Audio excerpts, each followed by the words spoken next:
এবার যে জুলাই সনদটা স্বাক্ষর হয়েছে, এখানে যারা জুলাই যোদ্ধা ছিল, যারা বিভিন্নভাবে সহযোগিতা করেছে, তাদেরকে কোনো ধরনের ইনডেমনিটি দেওয়া হয়নি।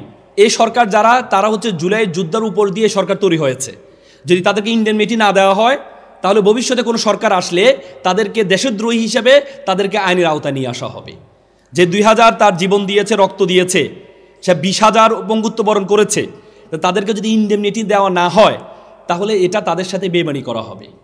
এবং যে জুলাই সনদটা করেছে, এই জুলাই সনদের কোনো আইনি ভিত্তি নেই। এটা একটা MOU যেটাকে বলে, মেমোরেন্ডাম অফ আন্ডারস্ট্যান্ডিং, মানে সমঝোতা স্মারক। এটা কারো উপর বাইন্ডিং না, জুলাই সনদ। এবং আপনারা জানেন, আমাদের সম্মানিত স্যার নিজেও এর আমলে ভিক্টিমাইজ হয়েছেন, কিন্তু উনি 5 আগস্টের পরে উনি মহামান্য হাইকোর্টের বিচারপতি হয়েছেন।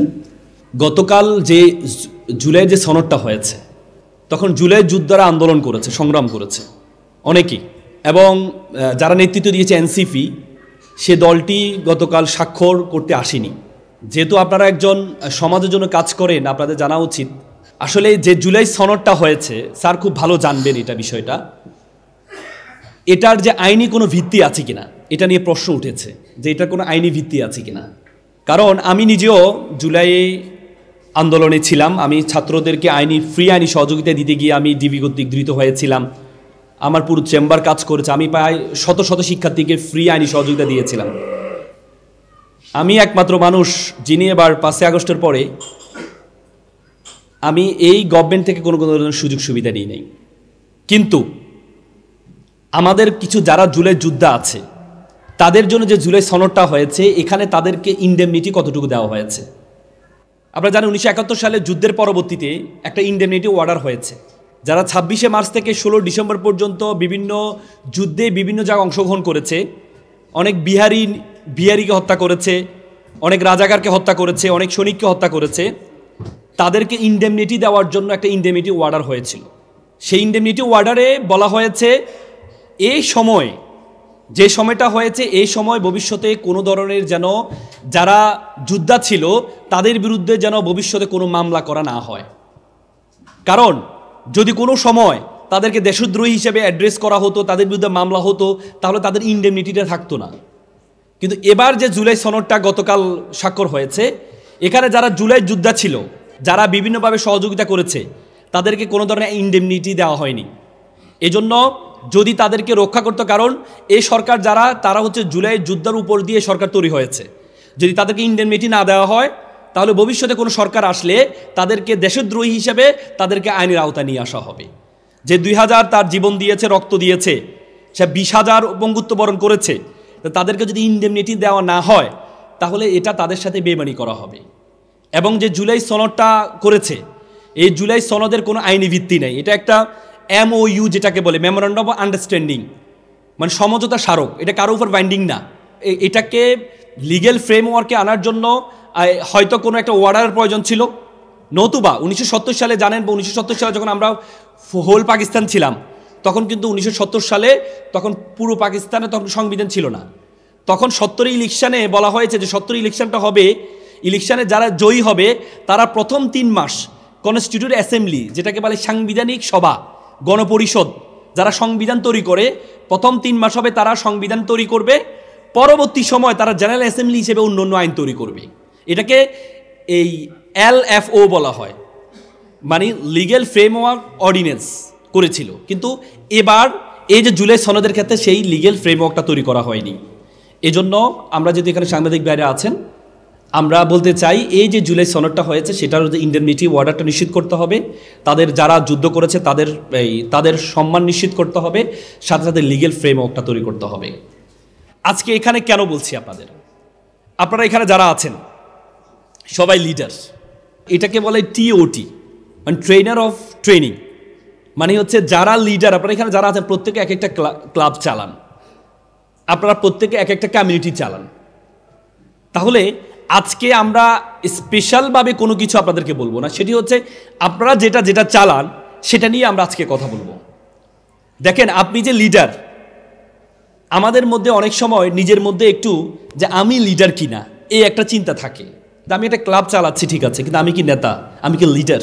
আমরা প্রত্যেকেই, আল্লাহ তাআলা যখন আমাদেরকে সৃষ্টি করেছে, আল্লাহ তাআলা কোরআন বলেছে ইন্নী জাইলুন ফিল আরদে খালিফা। আল্লাহ বলেছে আমি তোমাকে খালিফা হিসেবে সৃষ্টি করেছি। What is the meaning of the খালিফা? খালিফা হচ্ছে তাদেরকে বলা হয় যারা মুসলিম উম্মাহ নেতৃত্ব দেয়, তাদেরকে খলিফা বলা হয়। তার মানে আল্লাহ আপনাকে জীবনের শুরুতে ঘোষণা করেছেন you are the khalifa, you are the leader of the human kind.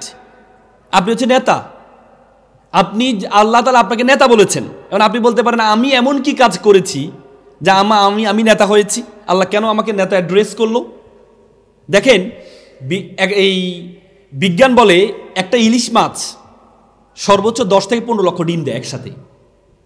প্রত্যেকটা ডিমে ইলিশে পরিণত হয় বলে মানুষের সেই ইলিশের সংখ্যা বেশি। বিজ্ঞান বলে আমরা যে জন্মগ্রহণ করেছি 40 কোটি শুক্রাণু ছিল। সে 40 কোটি শুক্রাণুর মধ্যে একটা কম্পিটিশন হয়েছে, this the beginning stage of our life, আমাদের জীবনে। আমাদের মায়ের ডিম্বাণুতে যাওয়ার জন্য প্রতিযোগিতা অংশগ্রহণ করে যে 40 কোটি শুক্রাণু আছে তার মধ্যে একজনই গিয়ে মায়ের ডিম্বাণুতে গিয়ে আপনি জন্মগ্রহণ করেছেন। তার মানে জীবনের শুরুতে আমরা কি ছিলাম? বিজেতা ছিলাম। জীবনের the very beginning stage of your life যে আমরা বিজেতা ছিলাম। আপনাদের এপিজে আব্দুল কালাম প্রতিদিন সকালে উঠে 5টি বাক্য বলতেন। তিনি বলতেন আই এম দ্য বেস্ট, আমি সেরা। প্রতিদিন সকালে উঠে বলতেন যে আমি সেরা। হার্ভার্ড ইউনিভার্সিটি আরেকটা গবেষণা হয়েছে, হার্ভার্ড ইউনিভার্সিটির প্রফেসর তিনি বলেছিলেন ইউ বিকাম ইউর কনভারসেশন। তুমি যেটি তুমি বলো। মানুষের ব্রেন হচ্ছে মানুষের সবচেয়ে বাধ্যগত সার্ভেন্ট। আপনি যদি আপনার ব্রেনকে বলেন আপনি একা, আপনার ব্রেন বলবে ইয়েস স্যার আপনি একা। আপনি যদি আপনার ব্রেনকে বলেন যে আমি একা, আমার জীবনটা রেখে লাভ নাই, আপনার ব্রেন বলে ইয়েস স্যার আপনি একা, জীবনটা রেখে লাভ নাই, কিপ ইট আপ, সুইসাইড করেন। আপনি যদি আপনার ব্রেনকে বলেন আই ক্যান, আমি পারবো, আপনার ব্রেন বলে ইয়েস স্যার ইউ ক্যান।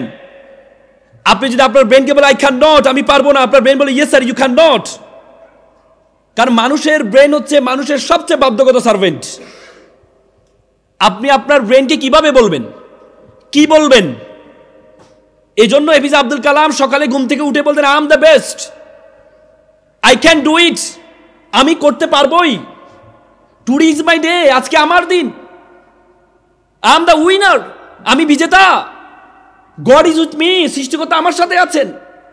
তার মানে আপনাকে আজকে লিডার হওয়ার জন্য সবচেয়ে গুরুত্বপূর্ণ সেটি হচ্ছে আপনার মধ্যে যে চিন্তা আছে, আপনার মধ্যে যে আমি ছোট, এই ছোট থেকে আপনার চিন্তাটাকে বড় করতে হবে। মনে রাখবেন আল্লাহ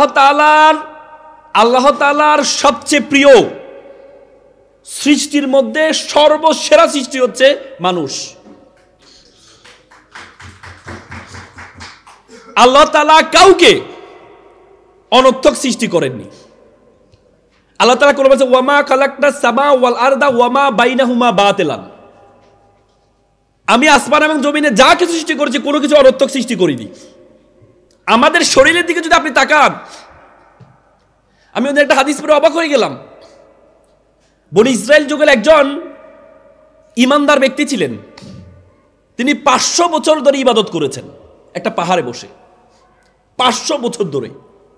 তাকে যখন আল্লাহ বলল যে তাকে আমার দয়া জান্নাতে নিয়ে যাও, সে বলল আল্লাহ আমি তো ইবাদতে করেছি, আপনার দয়া লাগবে কেন? আমি তো ইবাদতে করেছি। আল্লাহ বলল তাই তো ঠিক আছে, তোমার যা ইবাদত করেছো এক পাল্লায় রাখো, আর তোমাকে আমি যে গঠন দিয়ে তৈরি করেছি এই গঠনের একটি মাত্র চোখ ওই পাল্লা রাখো। দেখা গেল চোখটা আরো ওজন বেশি হয়ে গেল। তখন বলছে আল্লাহ আমাকে ক্ষমা করবেন, আল্লাহ আমাকে ক্ষমা, আপনার দয়া ছাড়া আমি জান্নাত পাবো না। তার মানে একটা চোখের দিকে যদি আপনি তাকান, আপনি চোখের গুরুত্ব বুঝবেন না। আপনি চোখ হারান, আপনি সুস্থতার গুরুত্ব বুঝবেন না যতক্ষণ পর্যন্ত আপনি অসুস্থ না হবেন। আপনি সুস্থ হইলেই আপনি আপনার গুরুত্ব বুঝতে পারবেন যে সুস্থতা কত বড় একটা নিয়ামত ছিল। আমাদের শরীরে এক একটা অঙ্গর কথা যদি আপনি চিন্তা করেন আপনি অবাক হয়ে যাবেন।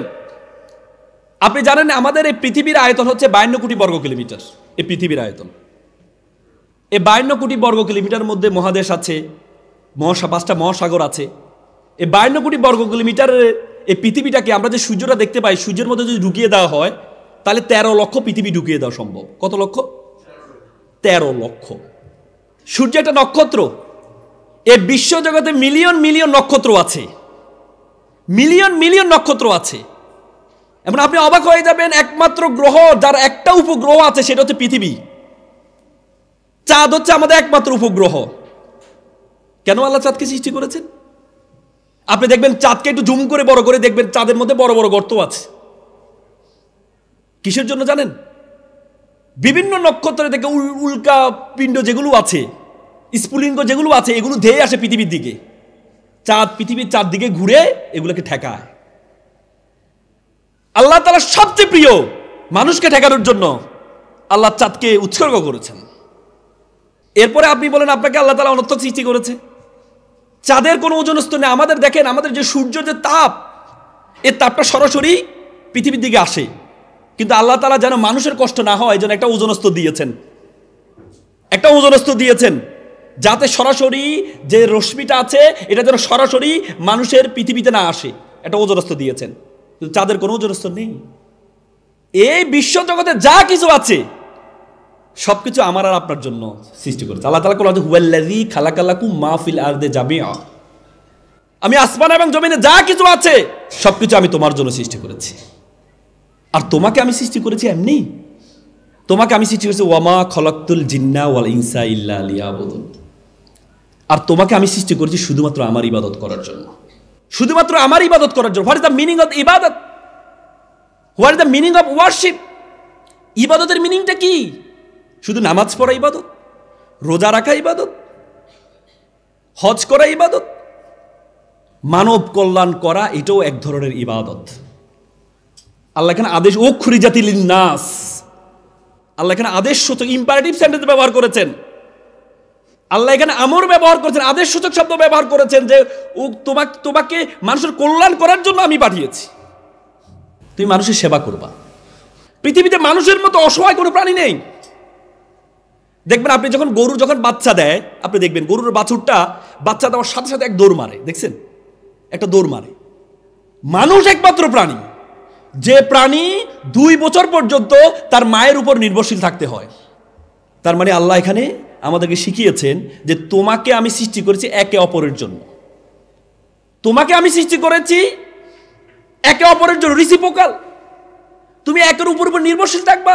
You are the social being, তুমি সামাজিক জীব, তুমি একের উপর নির্ভরশীল থাকবা। তো সুতরাং আজকে আমাদের এখানে যারা আছি, আমাদেরকে প্রত্যেককেই চিন্তা করতে হবে, আমাকে আল্লাহ তাআলা অনর্থক সৃষ্টি করেননি। তার মানে তাহলে কি? আমাকে মানুষের সেবা করার জন্য সৃষ্টি করেছে।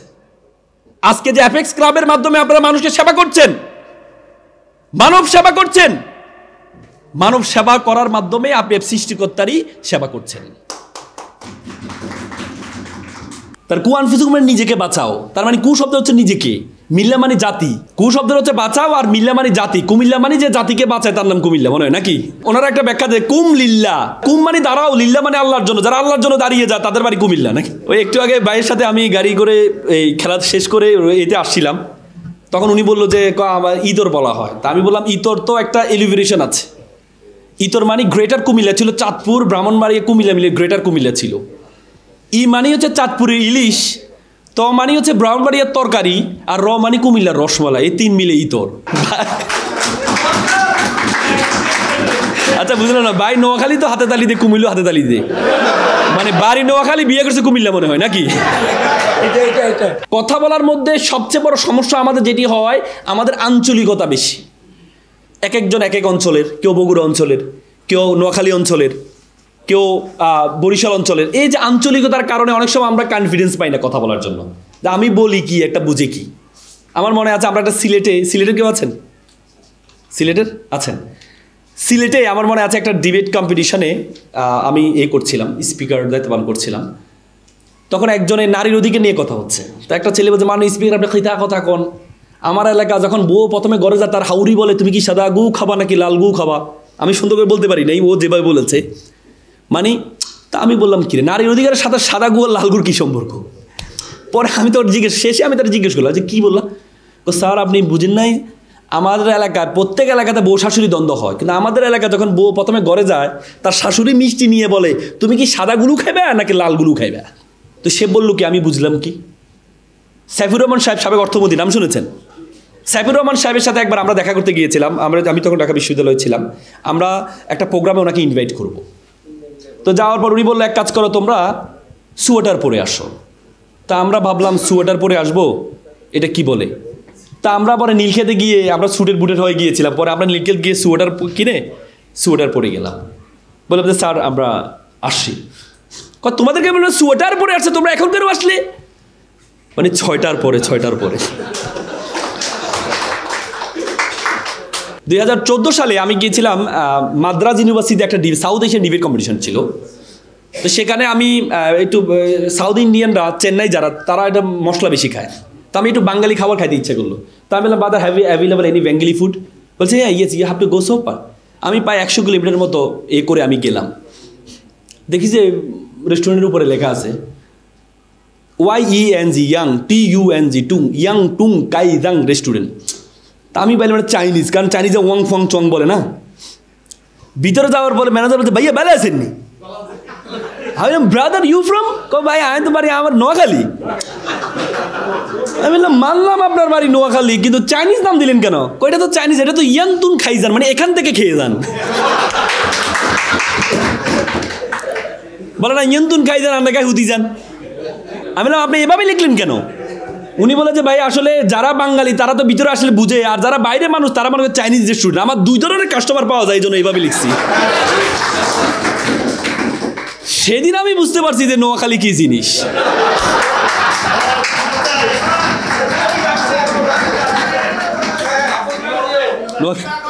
নোয়াখালী বিভাগ হয়, নোয়াখালী বিভাগ হয়ে যাবে। আমার তো মনে হচ্ছে নোয়াখালী অলরেডি রাষ্ট্র ঘোষণার ওদিন দেখলাম যে তাদের মুদ্রা হবে হচ্ছে টাকা, টিয়া টিয়া।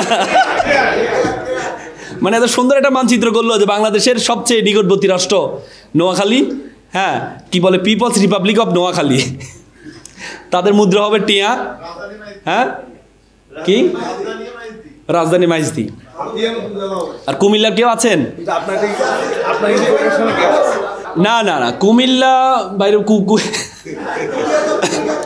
শোনেন, কু শব্দটা আসলে কু শব্দ একটা আরবি শব্দ। আরবিতে বলা হয় কু আনফুসুকুম, বলে কু মানে বাঁচাও, আনফুসুকুম মানে নিজেকে। তার কু আনফুসুকুম মানে নিজেকে বাঁচাও, তার মানে কু শব্দ হচ্ছে নিজেকে, মিল্লা মানে জাতি। কু শব্দ হচ্ছে বাঁচাও, আর মিল্লা মানে জাতি। কুমিল্লা মানে যে জাতিকে বাঁচায় তার নাম কুমিল্লা, মনে হয় নাকি? আবার বলে কুম, ওনারা একটা ব্যাখ্যা দেয় কুম লিল্লা, যারা জাতির জন্য দাঁড়িয়ে, কুম মানে দাঁড়াও, লিল্লা মানে আল্লাহর জন্য, যারা আল্লাহর জন্য দাঁড়িয়ে যায় তাদের বাড়ি কুমিল্লা নাকি?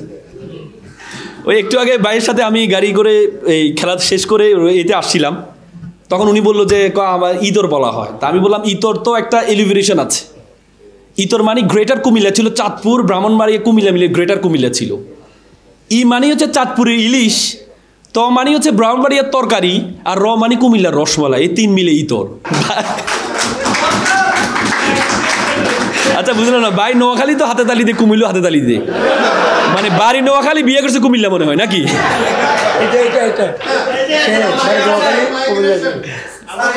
বাড়ি এই জন্য উনি সব জায়গায় দাঁড়ায় না, এটা ভালো গুণ। আমি দেখলাম নোয়াখালী, দেখলাম উনি হাতে তালি দিয়ে দাঁড়ায় গেল, কুমিল্লার পরে আবেগে আবারও 2 বার হাতে তালি দিল। আচ্ছা ঠিক আছে, আচ্ছা যাক, ওইটা অন্যদিকে চলে গেলাম। তার মানে আপনি কথা বলার জন্য আপনার আঞ্চলিকতাটাকে দূর করতে হবে। আঞ্চলিকতা দূর করার জন্য আপনাকে বলে যে আগে বাংলা ভাষার গাঁথুনি, পরে বিদেশি ভাষার পত্তন। আগে বাংলা ভাষার গাঁথুনি দিতে হবে। বাংলা ভাষা যদি আপনি ভালোভাবে না বলতে পারেন, আপনি অন্য ভাষাও ভালোভাবে বলতে পারবেন না। মানে have you any problem to local language to create the problem all kinds of languages. Bangla ভাষায় সমস্যা হলে আপনার ইংরেজিতেও সমস্যা হবে। আমি দিনাজপুরে একটা প্রোগ্রাম করছিলাম, একটা মেয়ে পিছন থেকে হাত তুলে, অনেকক্ষণ আমি প্রায় 2-2.5 ঘন্টা ধরে বক্তব্য দিচ্ছিলাম। একটা মেয়ে পিছনে হাত তুলে বললো স্যার আমার একটা কথা আছে। তাই বললাম তুমি আমার কি মাইন্ড করছো, তুমি আমার স্যার ডাকলা? ভাইয়া আপনি মাইন্ড করেছেন, আমাদের এলাকা না ভাইয়াকে সম্মান দিয়ে স্যার ডাকে। আমি বললাম ভাইয়াকে সম্মান দিয়ে স্যার ডাকবে কেন? পরে দেখি যে নামাজ দেখলাম আস্তাগফিরুল্লাহ সুবহানাল্লাহ। আর একজন বলতে ভাই আমার একটা SMS করেন তো। তখন বুঝলাম যে তার শয়ে সমস্যা আছে। এই জন্য আপনি বাংলা ভাষাটাকে চমৎকারভাবে জানতে হবে। বাংলা ভাষা সুন্দর করার জন্য বাংলার যে মূল বর্ণগুলো আছে, স্বরবর্ণের যে স্বরধ্বনিগুলো আছে, এটা যদি জানেন আপনার 40% বাংলা ভাষার সমস্যা দূর হয়ে যাবে। স্বরধ্বনি কে বলতে পারবেন? বলেন তো ভাই, স্বরধ্বনি না, স্বরেও আপনি যখন ভাওয়েল বলেন তখন কি বলেন? Vowel A, vowel E, vowel I বলেন না, তাহলে এই ভাওয়েল এবং স্বর বাদ দিয়ে বলেন।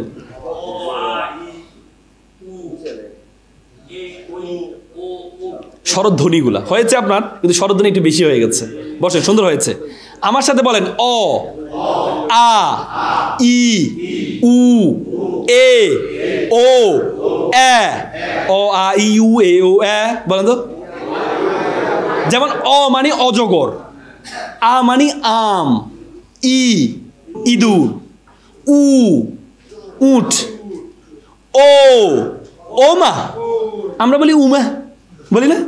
ধরেন আপনি বন্ধুরা নিয়ে হাঁটতে, সামনে একটা সাপ পড়ছে, উমা সাপ। এটা কি উমা? সাপ তো লজ্জা পেয়ে গেছে, কি বলে উমা? এটা হবে কি ওমা? কি হবে? ওমা। ওরে বাবা, আপনি উরি বাবা, উ না, এটা হবে কি ও, ওমা। আর এটা হচ্ছে উঠ, উঠো। দে, এ বলি না দেশ, আমরা বলি দেশ, বাংলাদেশ না, দেশ। সব করলো শেষ না, শেষ করলো। তাহলে এই যে স্বরধ্বনি যদি আপনি বলতে পারেন, তাহলে বাংলা ভাষার 40% সমস্যার সমাধান। আমার সাথে বলেন অ, আ, ই, উ, এ, ও, এ। অ, আ, ই, উ, এ, ও, এ। অ, আ, ই, উ, এ, ও, এ। যেখানে যাবেন সেখানে ও, এভাবে যদি আপনার মুখটাকে আপনি কন্ট্রোল রাখতে ও পারেন। আবার রাস্তাঘাটে আবার হাত দিয়ে না, আবার মানুষ বলবে আপনি তাকে ইফটিজিংয়ের মামলা খাবেন পরে, যদি আইনজীবী অনেক আছে মামলা সারাই দিতে পারবে। এই স্বরধ্বনি যদি আপনি বলতে পারেন, তাহলে বাংলা ভাষার আপনার অর্ধেক সমস্যার সমাধান হয়ে যাবে।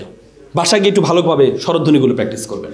ইংরেজি কোনো বর্ণের উপর দেখছেন, এক বর্ণের উপর আরেক বর্ণ লাফাইয়া উঠে ভিতরে একটা ঢুকে গেছে।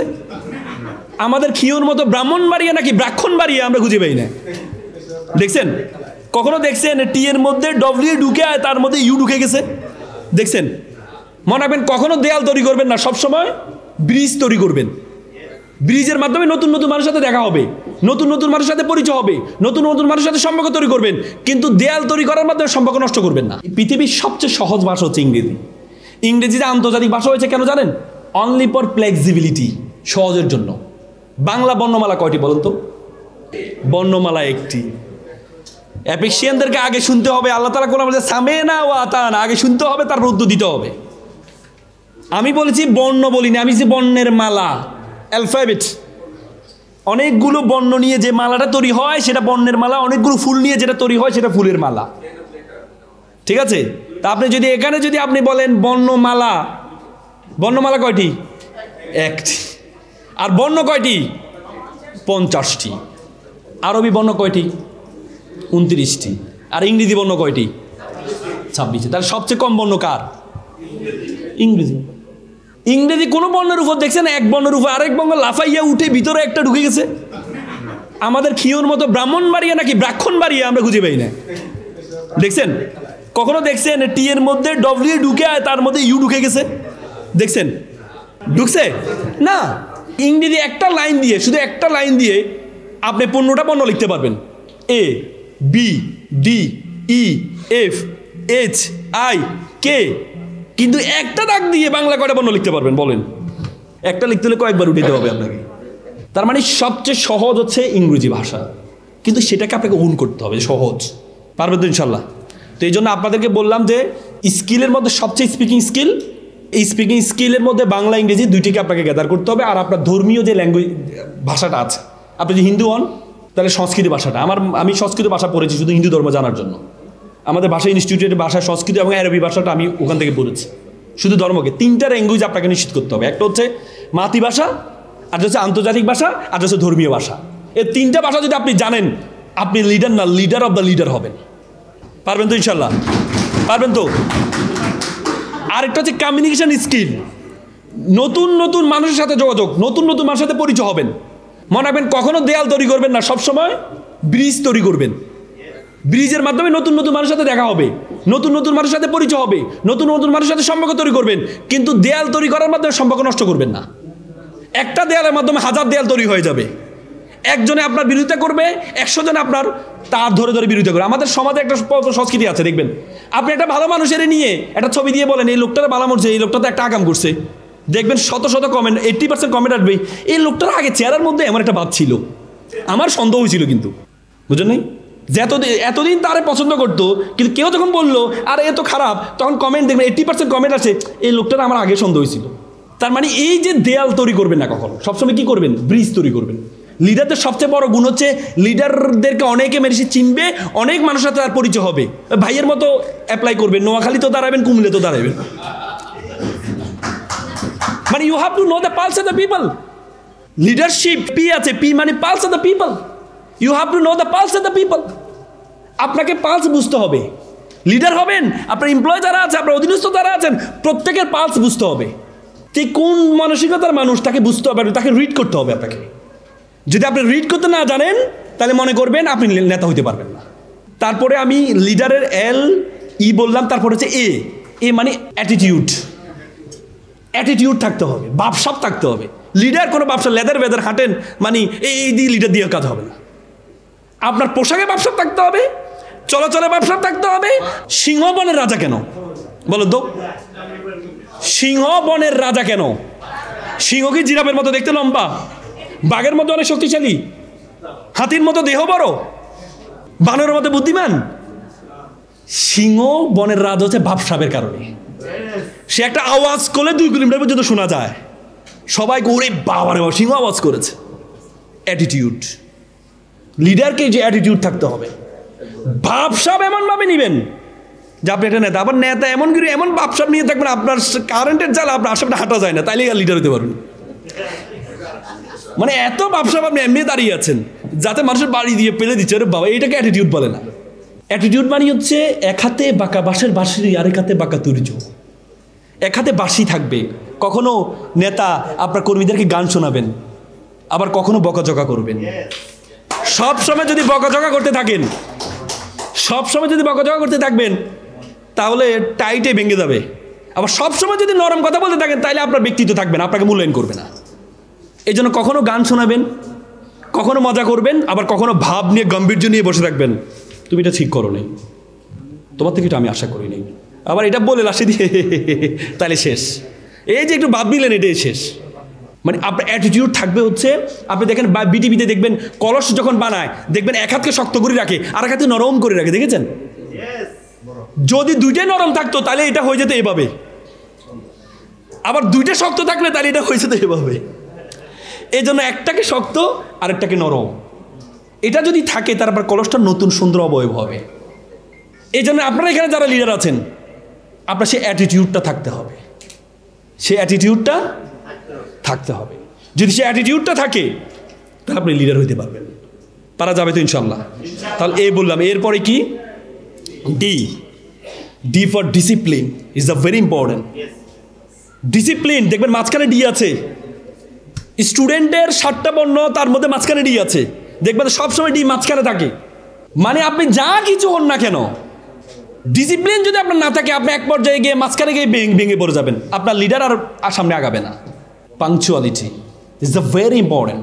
Discipline, you should talk when time is for talking, you should laugh when time is for laughing, you should play when time is for playing.